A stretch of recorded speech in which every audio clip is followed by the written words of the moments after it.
West Ham faced Manchester United in a match that all was sacrificed for. The reason for our departure from the League Cup, Carabao Cup, EFL Cup's got a lot of names. That one was primarily, I think, as David Moyes said, I wanted to rotate.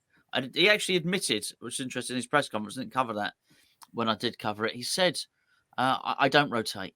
He actually admitted it. It was really funny. So he basically owned up to rotating in that particular game. Got my old man with me here to help me talk through the muddle and the mysteries of the game against Manchester United. Calm down a little bit from the game against Liverpool? Only a little.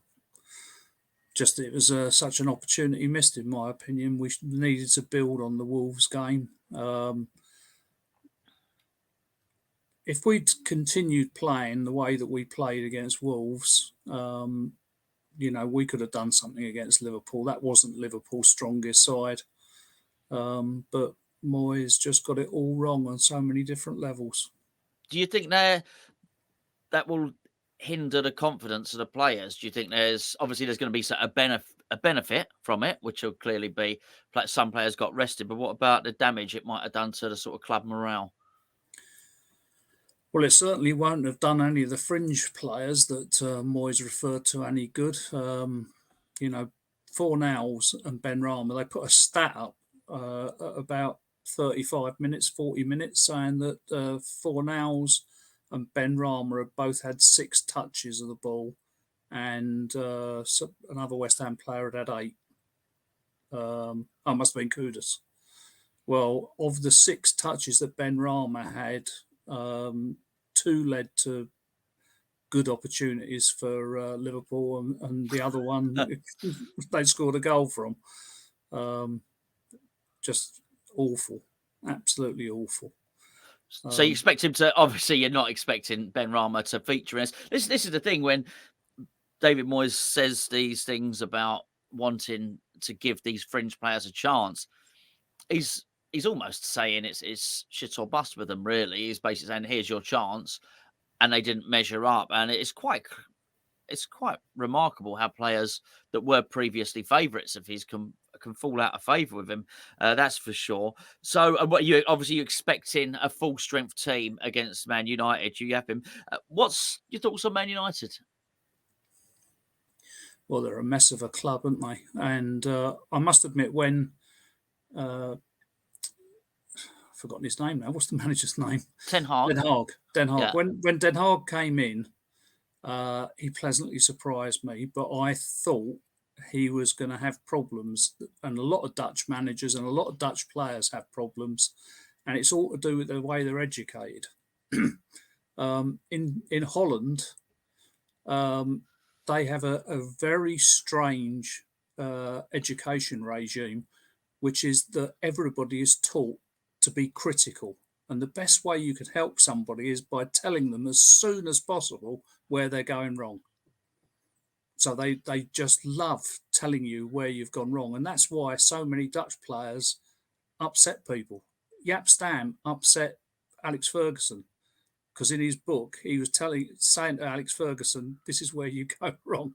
And Ferguson just couldn't take it, got rid of him. And fair play to Ferguson, he did say that his biggest regret in football was letting Jaap Stam go. He said it was his biggest mistake. But that was why he did it, because he was so vain that, he could not tolerate somebody criticising him. But, Stam thought he was probably doing Alex a favour. He wasn't doing it to be controversial in the way that, maybe Roy Keane would. That's just the way they're brought up. And, lots of the Man United players, I think, have got very thin skins. And I don't see them. I mean, people talk, is our team playing for the manager? I'm not sure that many of the Man United players are playing for the manager. And just there's so many weird things going on there that, they're in a worse mess than they were when Moyes was there. Oh, listen, undoubtedly. Just on the Dutch thing, actually, I've got a friend of mine who lives over in Holland, and he's a pinball friend. A football friend. He's a pinball friend. Is that a euphemism? No, it just is. He's into pinball, and and he'll often he's really got a nice guy. He's a good friend, but he will often say, "Oh, yeah, I enjoyed that video. I enjoyed that pinball video. And I think you did the other day was shit." Yeah. It's and he doesn't mean he doesn't mean anything. He doesn't mean anything by it. But yeah, it Oh, is a bit of a funny one. he genuinely thinks he's being helpful. Yes, yeah, absolutely. He probably is. After I finish crying, yeah, I do appreciate it certainly. What about some of their players? Any of their?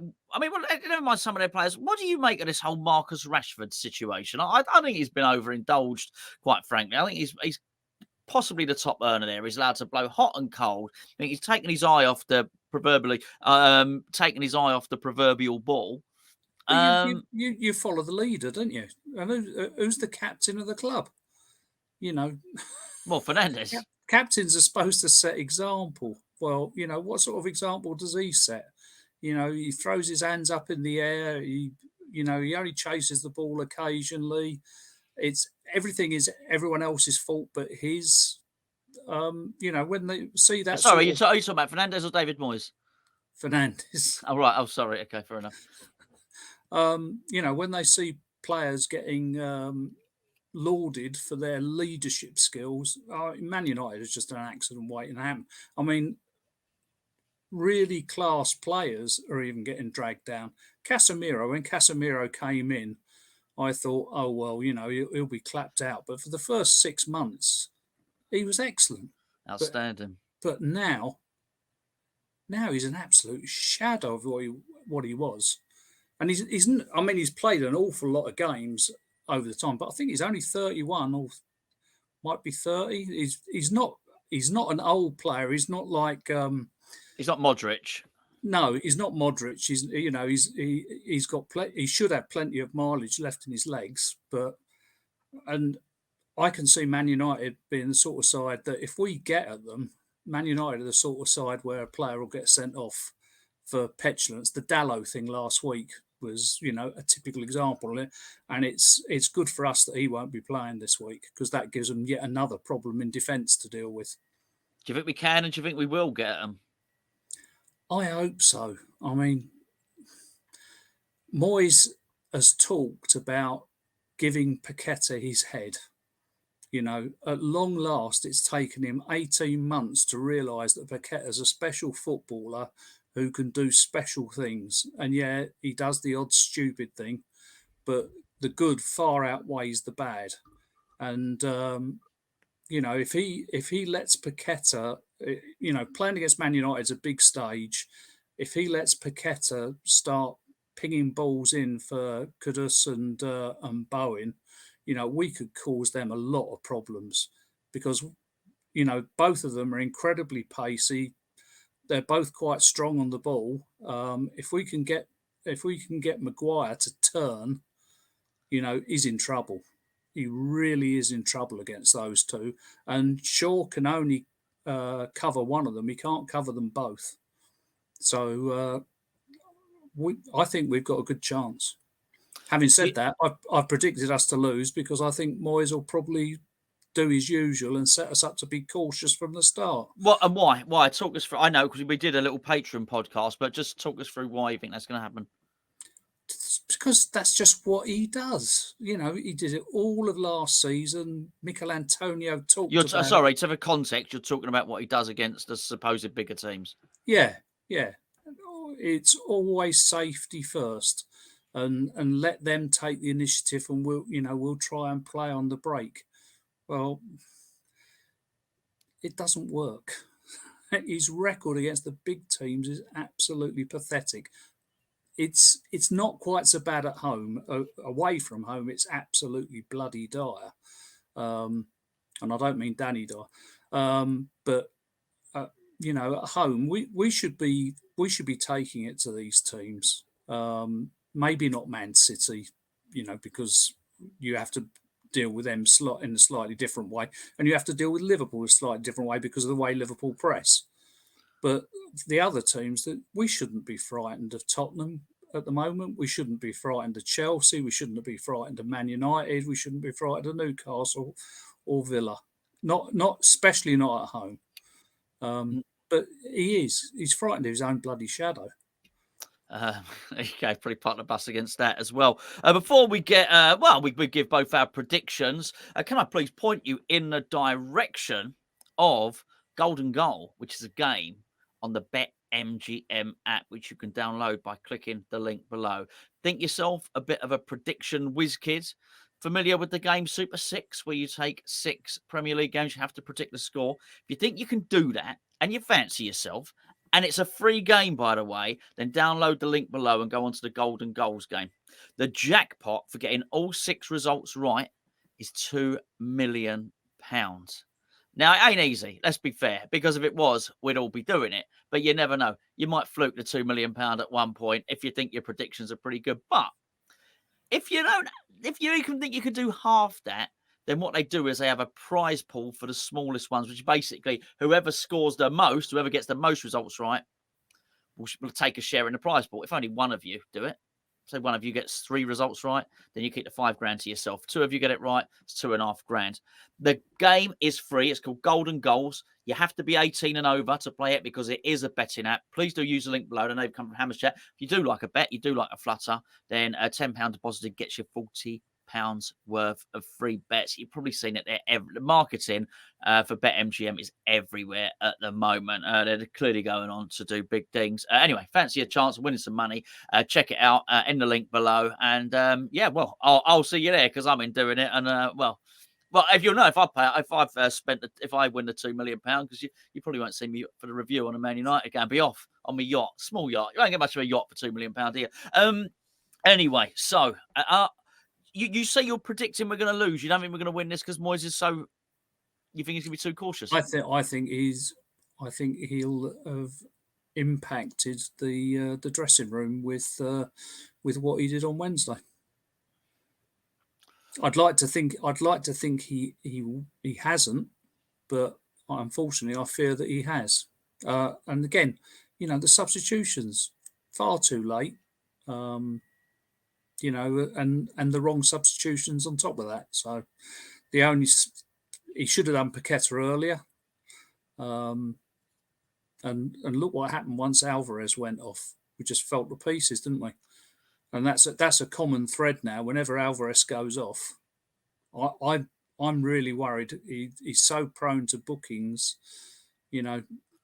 It's one of these days he's going to get 2 yellows and get them early on, and then we'll just dissolve into a puddle. Well, yeah. That doesn't sound. Certainly, it's all shadows and puddles today. Well, listen, join us. I'm sorry, what was your scoreline? I think it's going to be 1-0. What was your scoreline? 2-1 to them. 2-1 to them. That would be bad. I mean, there's going to be a lot of pressure. If that happens, there'll be a lot of pressure on David Moyes. There's no point discussing it now because it hasn't happened. Hopefully, we win. If we win, not all will be forgiven, I think, but Moyes has to win to justify what happened against Liverpool. So I'm sure he knows that. He must know that. He knows he's under pressure because he went into the press conference spiky. Did you see the press conference? Yeah. Yeah, I mean, it was unpleasant. I think it's fair. Unpleasant, would it be cruel to say, was that? It's not the first time either, is it? And you just cannot win doing that. You can't. And the mad thing is, and I said this in a previous video, he actually, to a large extent, has the press on his side. It's normally the press that will sort of question West Ham fans. And it's a weird thing. Well, okay, you're now being nasty to people that have probably got your back to a certain extent. I tell you what, the couple of people that he sort of went for in that press conference, I've no doubt they would have come out of there and whatever, text their editor, spoken to their partner or whatever, and turned around and said that, they'd said, how was it? They would have said it was horrible. He was horrible. He was, I don't think he does himself any favours at all.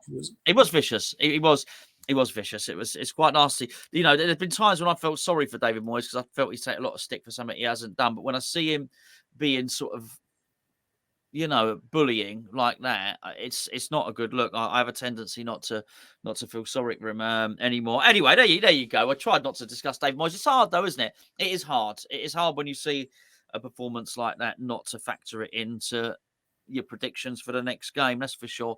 Okay, well, listen, you're gonna be around, aren't you, later on Saturday, and we'll have a little word from the old man there, possibly on the review, and I will see the rest of you. An hour and 5 minutes before kickoff on Saturday, early kickoff. Don't forget. So Join me. It's not quite cornflake time. It's more it's BLT time, isn't it? So join me with your BLT. We'll take in the team news, which is obviously there you go. I'll have a go. So, but basically, the team news is going to be exactly what we started with against Wolves. So there you go. The only thing I think may be slightly different is quite possibly he might not start Souček. I'm not suggesting I know what he's going to do, but he might not. That would be hard to start him. I mean, he just looks. He looked like he'd broken as well. Anyway, that's enough of that. Thanks for joining me, mate. See you soon. Catch up with the rest of you hour and 5 minutes before kickoff.